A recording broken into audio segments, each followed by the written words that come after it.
have the legendary, the man, the myth, the legend, David Knox has joined us. Hey, look who else has joined us, Buddy. Hey, buddy. Oh, he's coming in. I want Buddy. Well, let's see who all we have. Angelin, Raimundo, Antonio, Kevin. Let's see, who's this lady? I can't see your name on it. What's your name? Mary. Hi, Mary. How's it going? So let's see, 1, 2, 3. We got a bunch of. Anyway, how's it all going? It's going well. Well, you know, very good. I realized, Kevin, I don't think I've seen you in person yet. Have I? No, I don't think so, actually. No. Anyway, nice to see you. If you hear some noises in the background, we're in the middle of a complete, total office remodel. So they're in there painting and ripping out walls and adding carpet. So if it gets crazy, that's what it is. Right. Kevin, you just froze. Did I freeze with everybody else? Yeah. No, now you're back. I'm back. Well, good morning. Let me see. How long do we have? That's always a good question at the beginning of a listing presentation. We're good. So, quick introduction for everyone for David. You know, we have partnered with David to share his amazing training videos, and I'm going to mute everybody. If you need to talk, there's a ton of noise stuff around. So yep, I've gone ahead and muted everybody. Okay. Except for you. And then, so if you need to ask a question in a bit, go ahead and unmute yourself when we get to the Q&A part. But so that way we can kind of cut down on some of the background noise. Anyway, as I was saying, David and I, we partnered together to deliver all the awesome video training that a lot of you have taken advantage of. You know, go to videos.myoneblue.com, get you there real quick and easy. And I've been very, very impressed with the video. I love especially the buyer objection handling. That. Oh yeah, people get a kick out of that. I have one lady who she was in a rush. She only saw the first third of it and started writing something. Oh my God, no, this is so wrong. It's so, and then she watched the rest of it and said, oh, I'm so glad I watched the rest of it. She didn't understand it was a joke. Yeah, that and the open house one. I love your open house demonstration in the meeting room. But I thought I'd invite David on today to talk just a little bit more about prospecting and kind of get in the habits of being able to prospect and add names to your database. Because if, you know, I like to joke that prospecting and leads are the oxygen for which your business is going to thrive on. If you don't have new people coming into your database, you're going to die. So I'm going to turn it over to him because, you know, you hear from me every single day, and it's rare you get to hear from David directly. So I'm going to turn it over to David and let you have the floor to do your thing. Thank you, Kevin, and thank you for subscribing to the training. And for all of you listening, I sure hope that you thank Kevin for providing training to you. In the book, 7 Habits of Highly Effective People by Steve Covey, habit number 7 was sharpen the saw, which was his phrase for if you're going to cut a tree down, you have an hour, 50 minutes should be spent sharpening the saw. So he talks about the importance of training. I was into motorcycle racing, and I can't tell you how many guys would go out and they'd buy a better exhaust, and they do a different camshaft, and they do all the mechanical things on their bike, analogous to agents today, buying some new app, some new technology, a lot of these stupid shiny objects. But those of us who did well on the racetrack were the ones that paid money to go to racing school and learn how to ride, and learn how to lean it over forward and brake and do counter steering and front braking and weight transfer. So the agents that learn the skills, that's where the money is, not some stupid, dumb app that doesn't do anything. Now, again, I'm not against technology, but for a lot of agents, it's all about technology and it's not about people. And technology, sadly, has gotten in the way of connecting. Now, some technology, when used properly, is the best thing that ever happened to this industry. This Zoom, my ability to see you and you see me, we talk back and forth. I love that. This is my kind of prospecting face-to-face, phone-to-phone. So I love this. But there's nothing better than showing up live doing a seminar. And I've done about 3,500 seminars in 50 states and 12 countries. Have any of you attended my live seminars? Raise your hand or wave if you have. None of you have. Wow. Well, then if you come to the NAR convention in Boston this year, which should be really easy, right up the coast for you, I'll be speaking twice, one to salespeople and once to managers. And I was an instructor for the CRS courses. I authored 3 of them. So I've been speaking for years and years and years, training realtors. And then when the market crashed in 2008, 9, 10, nobody could afford to bring speakers in because it was, $8,000 for the speaker and the airfare and another 10 for the venue. It was just horribly expensive. So we switched to doing online training. And my philosophy of training is 5 minutes of show me is worth 5 hours of tell me. So a talking head over a PowerPoint, yeah, you can pick up some ideas and you can write some notes, but the real learning comes when you can watch another agent actually do it with real buyers and real sellers, and or a role play. Now I do a lot of role play demonstrations of certain skills, but my favorite ones are when I go in the field, videotape actual agents on real listing presentations. You get to see a lady named Venus Morris Griffin. In fact, what the heck, let's just go to the site real quick. I'll share the screen. We go to your site. So this is your site when you log in, and you can also get in through the mobile app, which I'll show you in a second. But when you log in, the good news is we have a lot of videos. The bad news is we have a lot of videos, and I think it gets overwhelming. So I try to make it easier for people. The video on the top of the list is always the most recent, and it's always the what's new for the current month. It's accompanied with the support material. It's a PDF multi-page document. It's your TV guide. I highly recommend you print it out and scroll down and take a look at some of the areas in safety, getting started, personal development, et cetera. These are all the top, and there's a lot of them, but we try to make it easier by grouping them together. And then you can, in fact, by the way, these right here, you really want to get good at prospecting, there they are. Knox First Tuesday, number 99, in Real Estate Live 27. And the author of the book, Fanatical Prospecting, appeared by Skype on video and talked about ideas on prospecting. It's really powerful.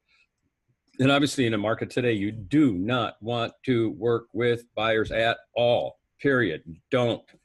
If you're working with a buyer, they better be willing to buy in about a week. They better be family members. They better be a past client. Man, I see more agents waste more time working with buyers. 6 months later, they go, they don't have any money and they're bankrupt. They go, why were you working with buyers? That's like bringing sand to a beach. I got to be careful on this rant. There are times when you've got to work with buyers, but do it quickly. You know, get in, get out, nobody gets hurt. And then videos on referrals, open house, for sale by owner, expired, all of those things. So back to the site. I think the easiest way to find videos is just mouse over the subjects menu and then mouse over a major category and then go over to a minor category, referrals, for example.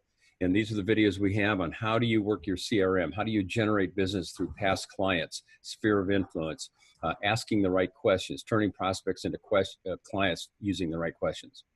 Listings. When you mouse over listings, I see listings in 6 parts. It's not just one. In fact, pre-listing, in my seminars lately, I've been asking my audiences, how many of you do a pre-listing package? And they look at me like asking if they knew about how to split the atom. And someone go, what's a pre-listing package? And I said, are you joking me? Seriously, pre-listing package used to be the absolute de rigueur common thing on every, you would send some physical package to the owner before you got there. Now, some people can do it digitally, but there's nothing better than having something show up at their door by mail, or probably courier. Mail's not fast enough. Right here, I can get a courier delivered anywhere in the Minneapolis-St. Paul area for $9. 3 hours, $9 courier. If I want to spend $25, I can have it done in an hour. Ooh, big deal. I'm going after a $10,000 commission. I think I'll spend the money. So what's in the package? You know what? It doesn't matter. Just anything. A handwritten note saying, I'm looking forward to seeing you tonight. You could have some homework documents that you get from Real Estate Live 25 on listing the features and drawbacks of their home, improvements made since they bought it, favorite things. You know, we've got some documents you can put in your pre-listing package. You can have a resume, past feature sheets on other listings, testimonials from past customers and clients that say how great you are. You have that delivered. You say, I'm looking forward to meeting with you guys tonight at 7 o'clock. In anticipation of that, I want you to know a little bit about me and my company, etc., and have it delivered. You'll be the only one that does it, because I ask audiences and nobody does it anymore.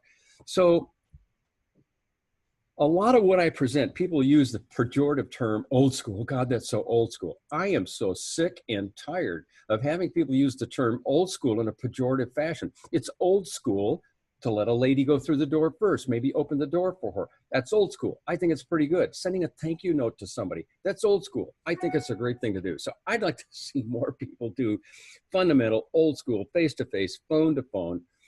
And sorry to rant, but I have so many agents complaining I don't have any leads. And I said, have you talked to anybody? No? Well, What did you expect? Yeah, but I sent out an email. Ooh, I'm impressed. I sent out postcards. Yeah, those are good things to do. But anyway, the pre-listing package, sorry to be ranting on that, but it's a simple way of standing out. And then the first listing call. I believe, and I'm sure you guys, you've been on listings, you know, and you can have this sense that within the first 5 to 8 minutes, the owners are sizing you up. Would I list with her? What do you think, honey? They go, oh, would you like another cup of coffee? They go in the kitchen and say, what do you think? I go, oh man, she's really sharp. She asks good questions. I really like her. And what happens is within 5, 8, 10 minutes, they're already having a feeling about whether they'd consider listing with you. Of course, sadly, a lot of agents aren't even there for the first 8 minutes. They're still driving around trying to find a place. And by the way, I think being late for an appointment is an unforgivable sin. Come on, you can't show up on time. There was a lot of traffic. Real Estate Live, let me see. I got to take you to another video. Where to go? Let's go to listing presentation. Where to go? Listing. Sorry, we're going to update this site a little bit. So we're going to go listings, listing presentation. Here's where we have a lot of great videos. This is Venus Morris Griffin. You will see her on a full listing presentation from beginning to end. This is a demonstration that I did in the mentor series. Now these videos are 20 years old and you can tell when you get there. And we've left them in because people still like them, still think they're great. They still like the role plays and the fundamentals just don't change. So if you can put up with standard 4:3 aspect ratio, you'll get some great stuff. But right here, the Kaler Bortnick team, is a mother-daughter team in Kansas City. And you will watch them on 3 different listing presentations. But here are some support materials that will help you. An outline on this show, let me see. The Real Marketing Sequence presentation chart. This is something you can use as a table of contents for listing. Home features and drawbacks for the owners to fill out before you get there. Listing priorities questionnaire. Home improvements since purchase. These are things that can go in a pre-listing package. So where can I go? And then next, I'm going to go to presenters, featured agents, and I'm going to assign you to check out a man and a woman that are both pretty much top of their game. If you go to the M's for Morris Griffin, Venus Morris Griffin, she is one of the more amazing agents we've ever featured. 7, 8 years ago, she discovered her husband had a double life. He was sent to prison for 25 years, leaving her 100 grand in debt, no place to live, 6 kids to feed, only making 20 grand a year in real estate, pocket money as she called it. And you will hear her describe how she dug herself out of that despair. And last year, she's a top agent in her company, top agent in Augusta, Georgia. She was Realtor of the Year. And when she started, she hired an assistant, told her assistant, I'll give you 10% of everything I earn. And I think the year before last, she paid her $160,000. So do the math on that. A lot of agents would be better off being her assistant than actually being an agent. Now for the male version of her, and by the way, Venus is good because she's well-rounded. She has great balance between family life and business life. So that's why I like her. The next one is Bob Wolf. He does not have any balance at all. So when it comes to balance, I wouldn't listen to him. Having said that, though, he got married a year ago, and his wife, his new wife, is getting him to take some time off. He's in Italy right now. So maybe he's coming around. But Bob Wolf is one of the top realtors in the world. And 90% of what he does, anybody could do. 10% is pretty much off the charts. But the way he gets back to people, his interaction, his skills are just wonderful techniques. So that's what's available to you. And Kevin is paying for that for you. And most of my brokers have the philosophy, I don't mind investing in my agents and paying for training, but I really hate paying for it and then they don't use it. It drives brokers absolutely crazy. Like sending your kid to college and she misses all her classes. It just makes them nuts. So my challenge to you would be is that you invest, I don't know, 12 minutes a day and watch a video. You can log in online, or you can go to our mobile app, which you can download today. It's called Knox Training. You also have one called Knox Videos. Those are our consumer videos, like pricing your home to sell. And when you tap on the icon, you will see it emulates the website, the what's new for the month, all the videos that are new. And if you tap on curriculum, I know it's really hard to see, but you can pick videos by experience, by subject, you name it. So that's a way that you can watch it. And we have another cool feature, an audio only. So if you tap on the video and then tap on the headphone icon, it plays the audio only. benefit. You can listen to it while you're driving, walking your dog, things like that. And it doesn't burn through your data by playing video. So I'm going to just take a breath before I continue into prospecting and see what questions you have, Kevin, or anyone else. Fire away. I'd love to hear from you guys. You're still muted, Kevin. You're going to have to unmute yourself. Yeah, okay, sorry about that. So if you have a question, unmute yourself. Everybody has that ability. Who wants to go first? Yeah, any challenges you're facing. One of the benefits of these meetings is I can go two-way and I can hear from you, and that really means a lot to me. So fire away, just anything. Make a noise just so I know you're there, anything. Oh, I see we got a lot of people on here. Oh, wow. I clicked on the arrow. I see all kinds of people. Robert, Jim, Lane, John, Antonio, Robert. Let's see. Let's keep going here. Hey, Todd. I have a quick question. Yes, ma'am. I just downloaded the app and it's asking for a password. Yep. Do I need to go and register somewhere? No, Kevin gave you a password. In fact, Kevin, do you want me to send out the welcome email? Yeah, I can. We're back when you first joined, everybody, when you joined, one of your first emails you get from us is that welcome email. I can go back and find that. Well, wait, do you want me to send it again, Kevin? Sure. All right. Cool. There it Thank goes. you. Yeah, they all just went out. So all of you will get another email saying, one blue will say sign you up for, so you have. But yeah, once you log in with your email and whatever password he gave you, and then watch whenever you want. So Joellen couldn't be here today. Her family's visiting from out of town, so they're out doing a little staycation with Mickey and Harry. But she is religious about watching your videos. Okay. And she already has her first deal under contract. They're closing next week. And then she has another one that's about to go under contract. And she got her license this year. She went through real estate school this year, moved here from New York, so has no sphere here whatsoever. And that's just a testament that when you go out there and you watch the videos, you do the activities, you do the work, and you're relentless, as we like to say at Century 21, you can make it happen. So yeah, it's interesting. I find in a lot of cases that agents who move to an area and don't know anyone do better than people who live there. And you would wonder why. And I think the reason is that agents who move in know that they're not going to get any business from friends and relatives because they don't have any. So they know if it's up to me, and they go out and they take that initiative and they prospect. And that's why they do so well. Whereas agents who've lived in a place for 20, 30 years, oh, my friends are going to come to me and send business. No, they're not. So let's just get used to that. No, they're not. The only way you're going to get business from them is if you call them, you email them, write them, you call them, you send letters, you get on the phone, you have events, and you talk to these people. And that's really the point I might open with on prospecting. And I'll share screen again. You saw, where did this chart go? Right here. This chart represents the two major areas in which agents spend their time. You can divide it into familiarity and direct prospecting. And most agents spend their time in familiarity, which are things like email, postcards, mailings, billboards, bus benches, social media, all these kinds of things, building familiarity.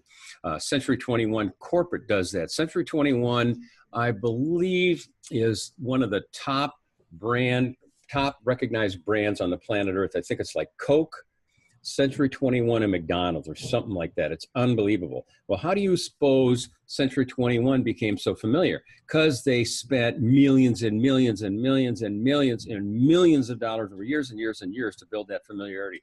But even with all that familiarity, nobody's going to pick up the phone and call you. That's the sad part of familiarity.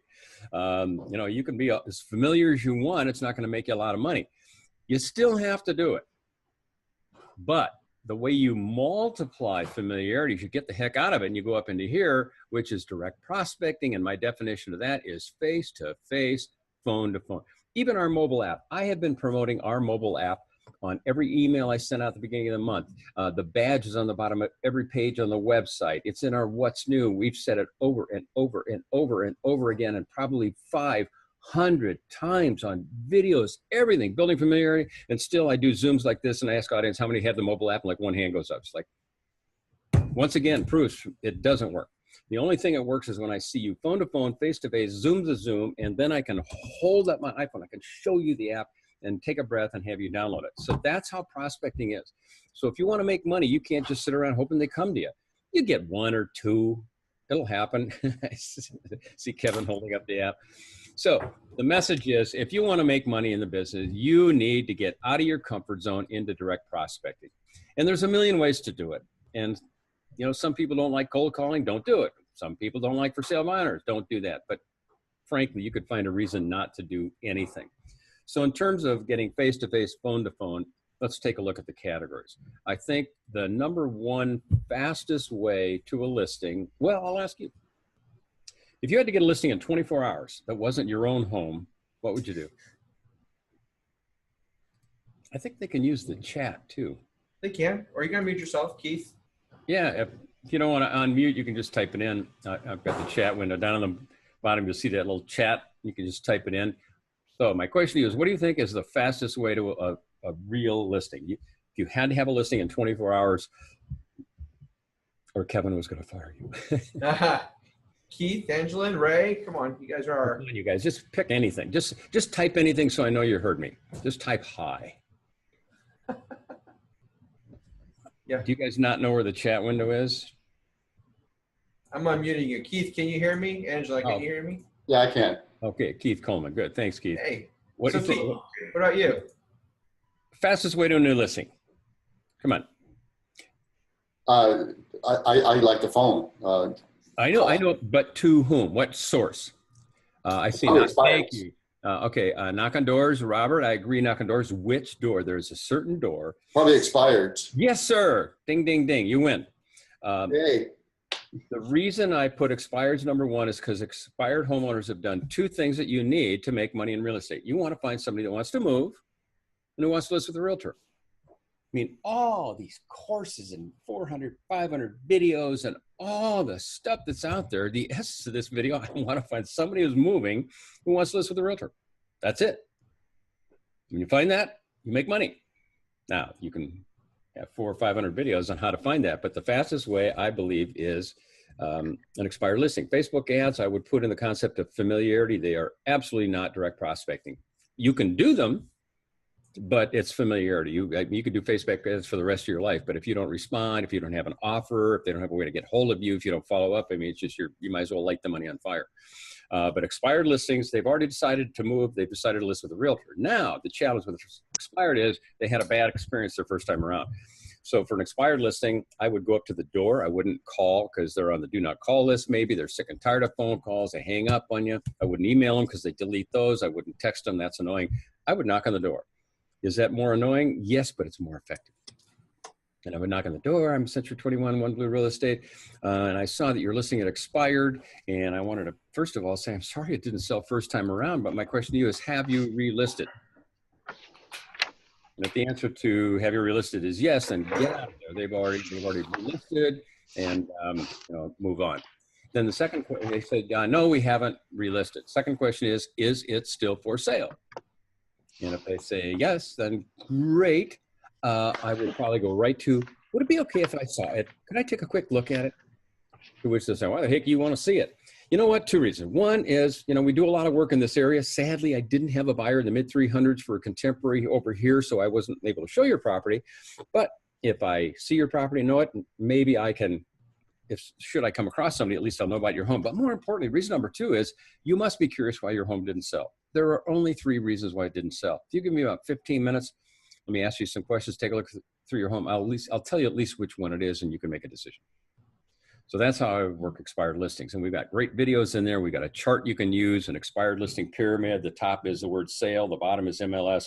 You can see how high on that ledge they went. The other benefit of working expired listings is nobody wants to do them. 99% of realtors are absolutely scared to death to do anything, and expired listings scare them absolutely to death. And that's the problem with this business. People are so scared of doing the things that make money. So expired number 1. Number 2, for sale by owner. Now, the problem with for sale by owners is they don't want to work with a realtor. So it's a bigger hurdle to overcome. But if you have the courage to just say, hi, how are you guys doing? I see you're selling your own home. Just want to pop in, say hello, see if you have any questions. Great, thanks for your time. Hey, we can list with no realtor. They don't know how to pronounce it. Say, I get that. And I just wanted you to know that we're in the area that we work the neighborhood. I certainly do wish you the best in selling your home. It's a great market. And by the way, how many people came through your open house on Sunday? 30. Oh my gosh, 30. You had 30 people through. There had to be a buyer in there. Did you get back to them to find out who liked it? Well, we didn't have a way to get back to them. What do you mean? Well, we didn't have their name and number. Oh, you got to get their name and number. You got to follow up. The odds of them calling you are no. Do you have a guest registry? You see what I'm doing? You start kind of making them feel bad. So those are the two fastest ways to a listing. After that,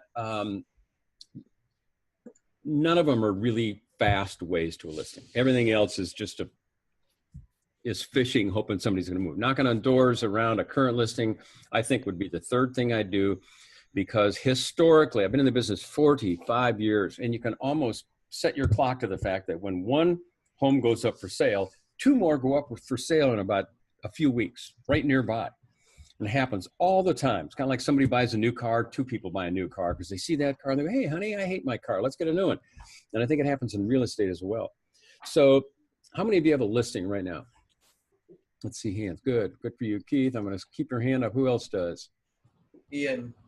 One. Okay. Well, then there's our challenge. We got to get you guys a listing. So if you don't have a listing, then we got a lot of work to do. Well, then my next question, how many of you have a listing appointment scheduled? Angela and Raymundo or Ray have a big one. They're working on a $1.5 million listing. Good for you. Pre-listing package for that. For that, man, you send flowers. And I'm not, you send flowers. And if you either send them or you bring them, you buy a nice bouquet of flowers, you send flowers, and you bring it on your listing. I'm not kidding. You show up with flowers, maybe have a little care basket with coffee cups and candy, or if they have kids, put some stuff in there for their kids. I am dead serious about that because no one else will do it. How do I know that? Because some of you are thinking, I don't know why would I do that. So by the way, if you don't have a listing appointment, then there's your challenge. You got to get one. By the end of today, you need a listing appointment. Otherwise, you got to have one. So where was I going to go? Anyway, if you have a listing, it's so cool that you do, because now you're into the neighborhood. Now you can go over and you can knock on the door and introduce you. Hey, I'm David Knox with Century 21. I have Tom and Susie's home on the market. I'm their listing agent. You're part of the neighborhood. You're in the group. And then you could say, I'm stopping by as a courtesy call to see if you had any questions on the property. Oh, thanks very much for coming by. Yeah, how much are they asking for that? And you give them the price, you have a chat. And then here's the question you want to ask every person you meet all the time, every time, wherever you are. How much longer do you plan to stay in your current home? You do not ask, do you want to move soon? Are you moving soon? Those are stupid questions. They're closed. They're dead end. They answer yes or no. It's how much longer do you plan to stay in your current home? Memorize that question. Have all these tattoos that are going around today, tattoo that on your hand. So when you see something, how much longer do you folks plan to stay in your home? Imagine that if you knocked on 100 or 200 doors around your listing and asked that question. You're going to get answers like 10 years, 2 months, 1 week. Funny you should ask. Yeah, we're thinking of, who knows? But you got to ask the question. By the way, I forgot to tell you one other thing about the mobile app. I don't know about you, but I can't even watch the news anymore. I can't do it. I almost can't even get on Facebook anymore. It's nothing but vitriol and noise. And by the time I'm done with it, I go, why do I do this? So here's a guarantee I can make to you. When you log into our mobile app or log into our training, there are no commercials and there's no politics. None. Zero. Nada. not even a hint of it. Just good, pure, positive methods on how to have a good life in real estate. I'm going to stop. Oh, I've been talking too long. I'm going to take a breath and open it up to chat, see what other questions you guys have. What other question you guys got? Unmute yourself and ask away, or regarding anything the topic of real estate, any challenge or any question you have. See, Antonio works with buyers from another country. Yeah, by the way, yeah, if you can start dealing with diversity, especially language diversity, that's a great niche to work. It really is. So I ended up speaking. I spoke in Buenos Aires, and they had to do the translation for me. I'd say, first question, how long has your home been on the market? And Sebastian would go, pregunta cuánto tiempo va a estar esta casa. So I would kind of learn some Spanish as we went along here. Let me see. Ray has 1 in an hour. Okay, that was for listing. Good. Yeah. Okay, Ray, I'm going to talk to Ray. Ray, you're going to listing presentation in an hour. Where's Ray? Ray, have you done I got to find him. Ray, have you done where is he? Raymundo. There you go. I'm here. And I'm not going in an hour. I actually have to leave in about 5 minutes, but go ahead. Oh gosh. Well, I was going to say, have you set a pre-listing package yet?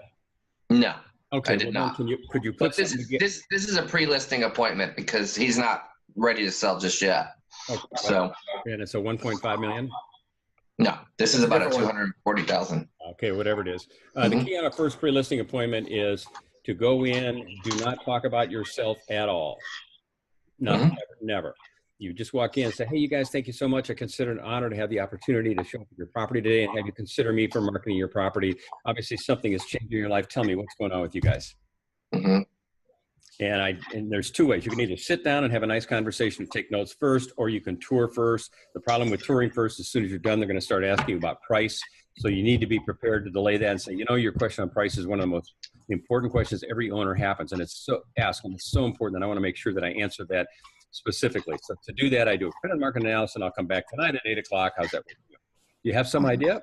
Of course I do, but I don't deal in ideas. I deal in facts. So is 8 o'clock a good time for you? Yes. Well, could you just give us a clue? Mr. Marcelo, it sounds like you really are concerned about the price. Let me ask you this. In anticipation of moving, have you taken a look at, you know, property values in the area? Yeah, we went on Zillow and this.com and that.com. We went through open houses and say, okay, what kind of number you're seeing? Well, we're seeing between, you know, 280 and 300. You go, yeah, it's in there. I don't have any surprises for you. Yeah, it's high twos. And in terms of where in there, that's totally up to some really, really fine tuning that I'll be happy to do later. But tell me this, how soon are you planning to move? And by the way, there is no more important question you'll ask a buyer or a seller on the planet Earth, and that is, how soon do you want to buy? How soon would you like to have your home sold? And then you follow up with why. So Ray, when you said this owner isn't ready to move, or somebody said that, why aren't they ready to move? And if they're not ready to move, why are they having you out tonight? You know? Oh, I know. Yeah. They're in the middle of the divorce, and the house has to be deeded to the person that is I'm presenting to. So are both spouses going to be there on the list? No. They're already separated a long time. So the deed is already working through with the attorney. So this is just hopefully a logistics thing. Okay. All right. Let's see if there's any other questions. I got the chat window open again. Yeah, anyone else have questions? Now is the time. You've got one of the most famous real estate speakers in the country at your disposal. I don't know about that, but. I have a question. Hey, Mary. I don't know if you can hear me. Hi, Mary, everyone. I can hear you. Hi, David. Okay, so I always wonder for, you know, seasoned agents, what advice do you give to new agents who are still working full time and juggling, you know, with trying to learn the business? And because I have some friends who just quit and they take that risk, and some are doing really well and some are not. So I have that fear, you know, I have thoughts of just quitting so I could focus on this full time. So, I mean, do you have examples of people who are still working full time and able to manage? And I don't have anybody who works full time and does well in real estate. It can't be done. You got to pick, you got to choose. I get that the transition is challenged. And I would say there's got to be half the people in the real estate industry had to make a transition from, you know, the full-time employment into sales. It's a tough transition to make. And there comes a point where you take a leap of faith. You got to reach a point in your life where, can I make it in this business? Watch Venus Morris Griffin. My assignment to you would be watch her videos. And Venus, like I say, she was making 20 grand a year, and her lawyer told her to get a real job. And she said, give me a year. And she sucked it up, scared to bloody death. But she busted her ass. She held open house. She knocked on for sale by ownership, returned phone calls. She went crazy. And all of a sudden she gets one listing, another sale, and on, boom, boom, boom. And pretty soon the business takes off. And you think, good, I can finally say goodbye to my job. But the problem with the second job is, and I told another lady this, and I'll just give you the same honest answer. If I know you got a full-time job, I'm not going to work with you. No, I'm just not. I mean, there's a million realtors in America. Why would I pick somebody who can't even spend full time with me? So that's your challenge. And then you got to say, well, I'm not going to tell them. Well, now you got the code of ethics. You're violating the code of ethics. So it's a huge challenge. And I want to be very careful because I don't want to put you in harm's way by saying, call your boss and quit today, because that would be dysfunctional. You need to make that decision. And maybe you have to decide how many listings or sales or how much cash do I need where I can feel comfortable doing it. Another thing, this is going to be dangerous advice. If you 100% knew you were going to succeed in this business, you could take out a loan. And I hate debt. I hate loans. I don't even like those words coming out of my mouth. But sometimes that's the way to do it. I mean, if you were to buy a hardware store, you know, you'd have to finance it and borrow the money to, you know, if you, whatever business you get in, there's a certain amount of debt financing to do it.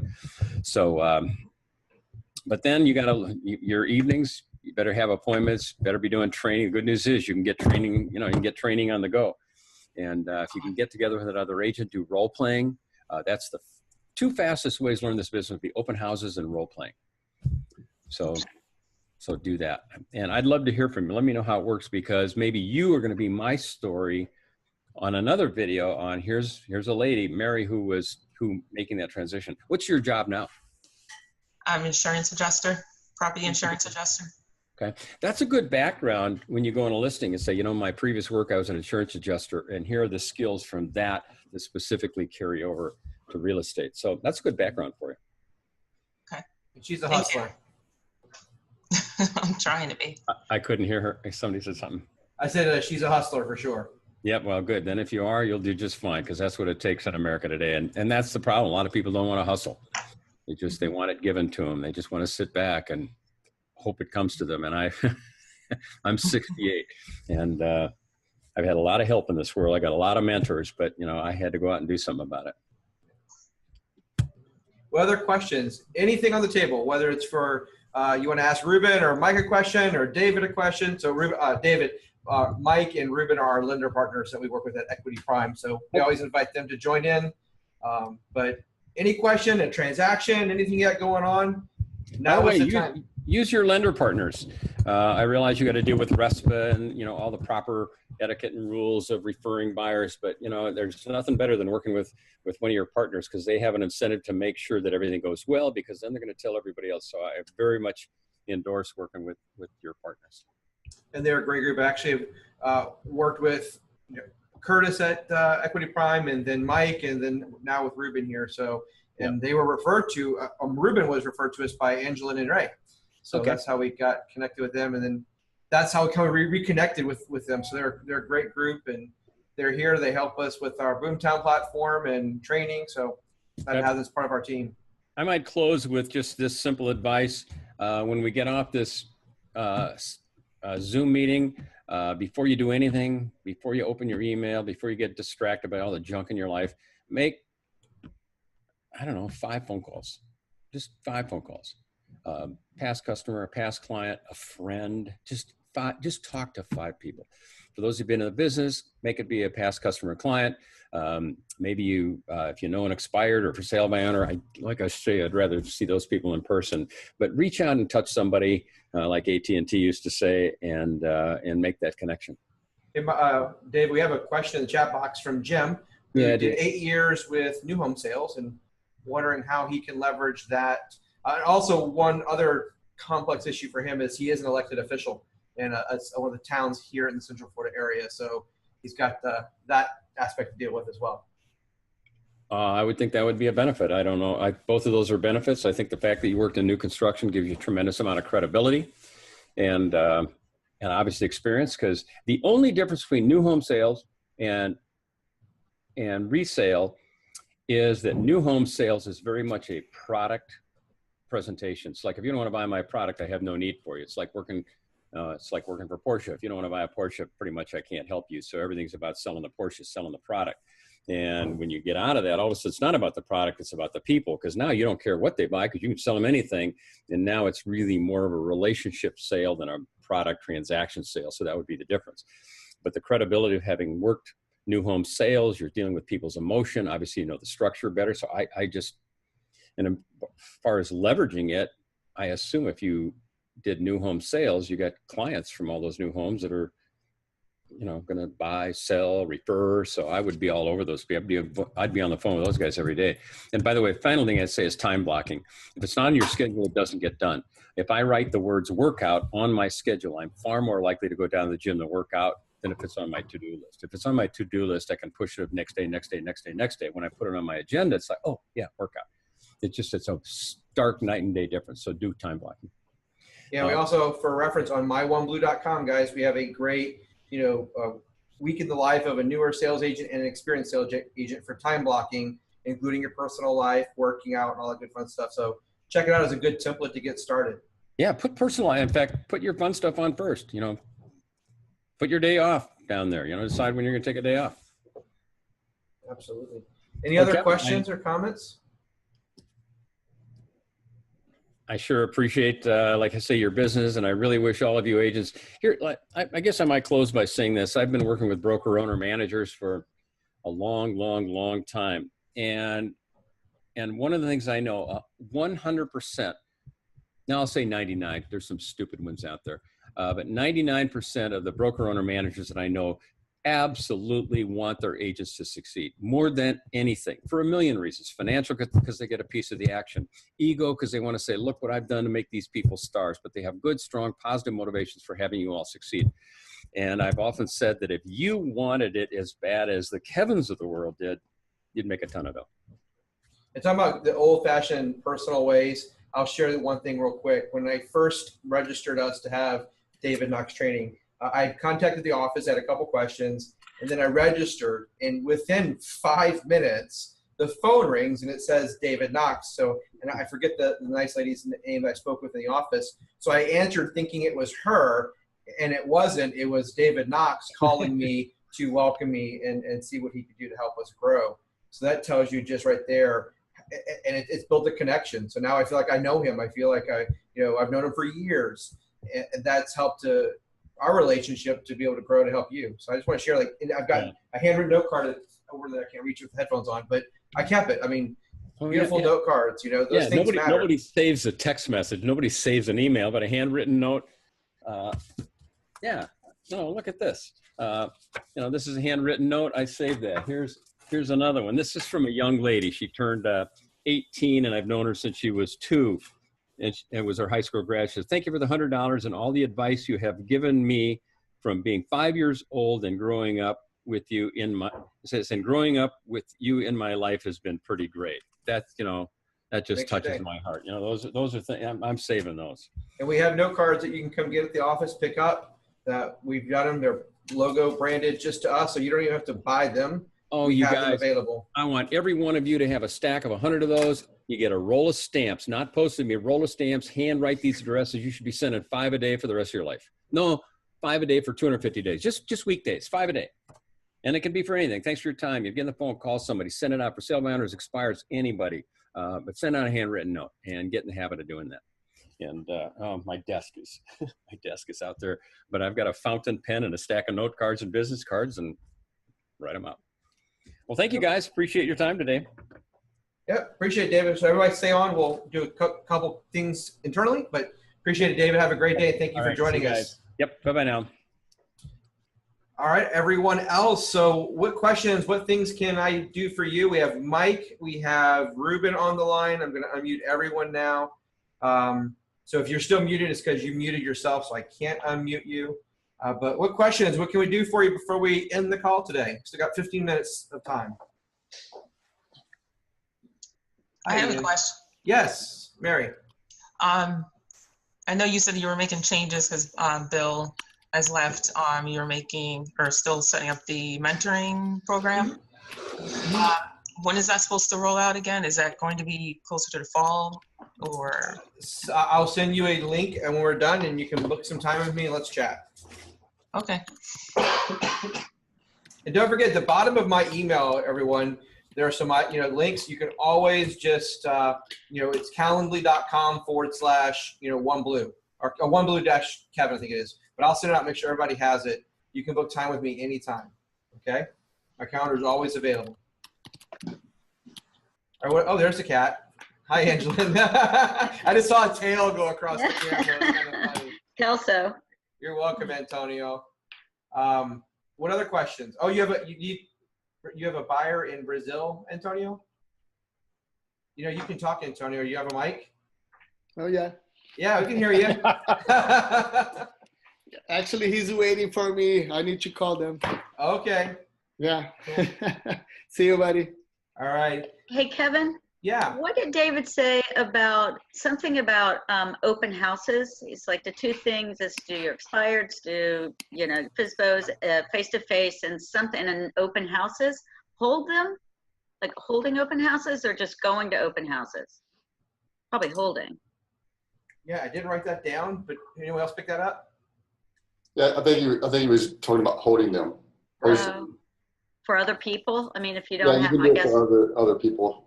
Yeah.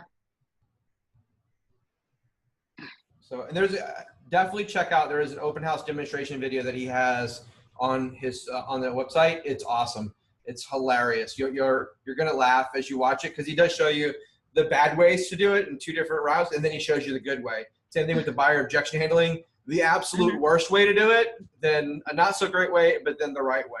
So it helps you to learn that way. So, hey, Mike, what about you? Any updates in the lending world? What's going on in your world over there at Equity Prime? Well, let me just make a quick comment about the open houses, if I can. First, if you guys need support there, feel free to call Ruben. If Ruben's not available, Deb Miller, who's our business development person who you've met many times, she can be available to you during open houses. And we can try to pick up some business that way together. We just did an open house Saturday with another agent, and the first individual who walked in the door, our loan originator pre-qualified them. They decided to buy that house on the spot, and it went under contract that night. So again, that doesn't happen all the time, right? But those are opportunities that could happen had the opportunity not been there to do a pre-qualification on the spot. It may not have happened, or definitely not have happened that quickly. So we're happy to be involved there and to support as needed. And then secondly, we've seen quite a bit of value in this if you all are willing to do it. We have bandit and or rider signs that we can put in the yard for any listings, and it says something like special financing available, and sometimes it drives calls that otherwise wouldn't have been opportunities, and we could potentially turn those into applications and or leads and send back to you as new buyers. Very often they don't buy the house that you have the listing on, but they could be buyers that we can send back to you to show them something else. So if that's something any of you are interested in, email or call myself, or Ruben, and we can share more with you on that. Yeah, definitely make it with John, and we can get a couple stock ones here in the office so we can have them ready to go when a new listing pops up. So, and also while I have you, Mike, we need to work with Ruben to get him a new computer. Apparently his webcam is broken. He can't stream. He said he had to get with you on that. So I said I would go to bat for you, for him, I should say. I'll address that as soon as our meeting's up here. What about you, Ruben? What do you got going on in your world? How are things going, Ruben? Kevin, thank you for the computer situation. I'll give you the $20 later. So okay, I thought it was 50, but okay. No, I appreciate you guys' invite. I mean, it was very refreshing. Listen to David and the questions that you guys have. Plus, also it allows us to know what you do and what you go through and the questions that you have on the real estate side. So we get to know each other for which you go through, what you're thinking, what are the challenges, and obviously together we can come to solutions. And sometimes it's just as easy as David said, just write a simple note, say thank you, and people appreciate that more than anything else because it's very natural. But no, in anything that you guys need help, the reason that we get invited in here is to have the opportunity for you to get to know me, answer any questions you have, maybe perhaps scenarios, or if you want to do a private conference call or emails or anything like that. So you know what we have to answer questions regarding any particular loan programs that you may want to know, whether it's a foreign national, if you're working with a buyer from Brazil like Antonio, or if you're working with a buyer that it lives in here but doesn't have a social security number, and we have a program for those as well. So situations that you may encounter that you don't know, if you can help a borrower, that you can always feel free to contact me, whether a phone call, a text, or an email, and things of that nature. And obviously your questions, I mean, what kind of questions do you think that you may have that you've been trying to ask and you haven't been able to, or that you don't know the answer to, that maybe me or Mike can answer that, or even Kevin? Well, one question came up in we had a help desk ticket submitted.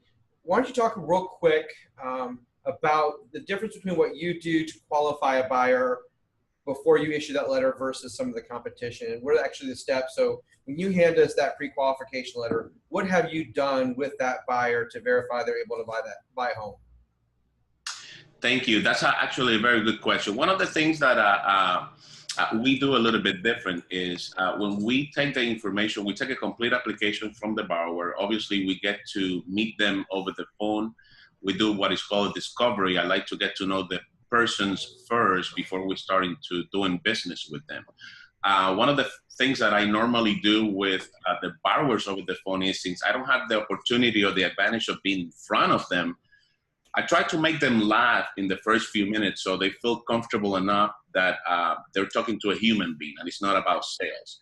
It's about getting to know them and finding what are the wants that they need. And obviously after that, we do send them an email with a list of preliminary documents that we'll use to get that pre-qualification or pre-approval for you. Documents like pay stub, taxes, W-2s, and things of that nature that it would allow me to, when I give you a letter and I tell you that we can do a loan, we can do a loan. So we don't go guessing on a pre-qualification when a pre-qualification is a verbal confirmation of what a borrower might tell you that might not be necessarily accurate. And the difference is when you put an offer with a pre-qualification letter and you find out that the borrower sent the documents back and they don't qualify, it's not a good feeling. It's not a good feeling neither for the borrower, neither for you or for anyone.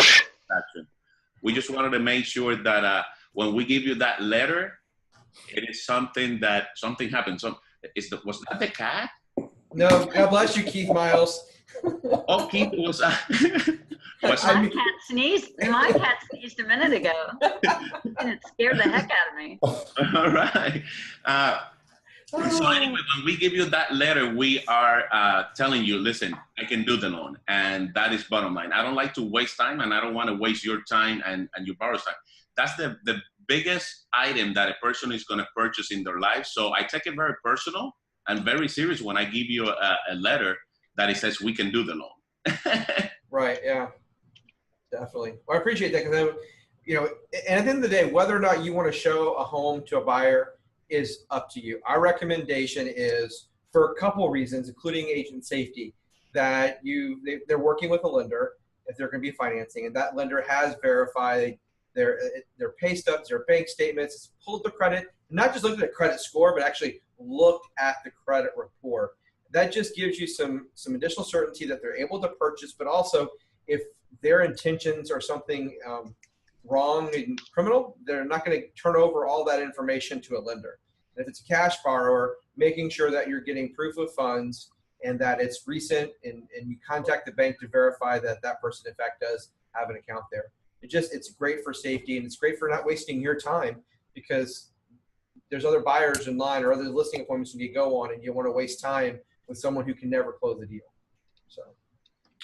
Exactly. And one more thing, Kevin, I mean, obviously sometimes I got the question, well, Ruben, why would you need for an employee that works on a W-2, their taxes? Well, let me tell you guys, some of the reasons, and you'll find out that the taxes will include additional information that a W-2 will not disclose. In many cases, borrowers are not aware that the accountant has done something for them to perhaps help him in their tax payment, and they have created a corporation for them, or a self-employing deduction, or things like that they were not even aware. Could that make a difference in calculating the income from a W-2 borrower? Most definitely, because it can reduce their income. So that's why it's important, and I take a lot of pride in always asking for everything to check out to make sure that there's nothing or no surprises at the end. So if there's any surprises, we can go ahead and tackle that in the beginning, and we know where we're going. Right. Cool. We're almost at an hour, so it's our longest one. We've never actually gone this long. Before we go, though, don't forget, if you haven't registered for next week's, Nick Bailey will be joining us, CEO of Century 21. So it's going to be a great, great call as well. And we're going to make sure we ask him to talk about Zillow and whether or not he thinks it's a threat to our industry. And you'll be surprised more than likely of his answer, because he'll tell you no. They're there to help us in a big way, and he'll tell you why. It's kind of eye-opening when you think about it. It changed my mind on it, that's for sure. So don't forget to register for that. But before we go, any other final questions, thoughts, anything? Hey, Sam. It's so nice to see. This is why I love Zoom. Sam, where are you at right now in the world? I'm in Tennessee. He's in Tennessee, part of our team, lives there, and he is able to join us via Zoom. So glad to see you, sir. Guys. Anyone else? Any other comments? I'm coming to get note cards. Okay. Hey, Kevin, I do have a question. Yeah. Yeah, getting back to the open houses and stuff like that. Of course, I go to quite a few of them myself, just checking out properties and everything, and also meeting other agents, trying to develop those relationships as well.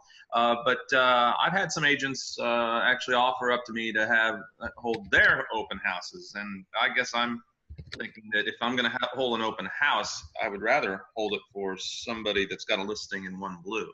Mm-hmm. What are your thoughts on that? Open out, getting you leads. Keith Miles just a couple weeks ago did an open house for a builder.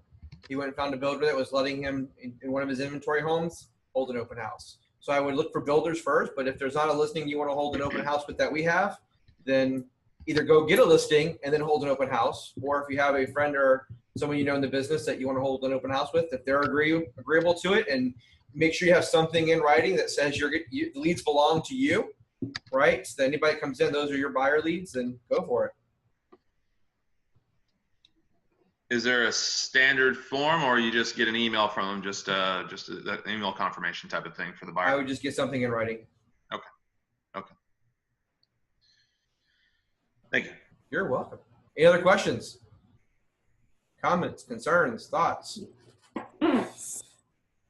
All right, if you haven't registered for the Jared James event on the 6th, be sure to do that. Several of you have, so thank you. But spread the word to your friends and family that are in real estate. We want to pack the house out. If we sell out, that's $20,000 raised in cash for the Boys and Girls Club, which means 20 kids for the school year will be off the wait list and have a place to go when they get out of school. So it's $1,000 per kid per school year. It is $500 for summer camp. So that gets them out at least for the school year, and we can worry about raising more money later to get them through summer camp. So please be there. And special thanks to Equity Prime, Mike, for volunteering to be one of our signature sponsors there. We also have Aloma Title, and of course the school is in addition to the brokerage. So it's gonna be a great time. Jared James is a huge speaker, costing us a lot of money, but he's got some great tips and tricks to share with you. We look forward to having him here. And again, don't forget to register for next week's call, same time. You have to register each week for him, but it's going to be a great call with Nick Bailey next week. Anything else? Anyone? Anyone? Have a great day. Don't do anything I wouldn't do. Keith, you know what that means. All right. All righty, guys. Have a great one. Thanks for joining us. Thanks, man. Bye. Bye.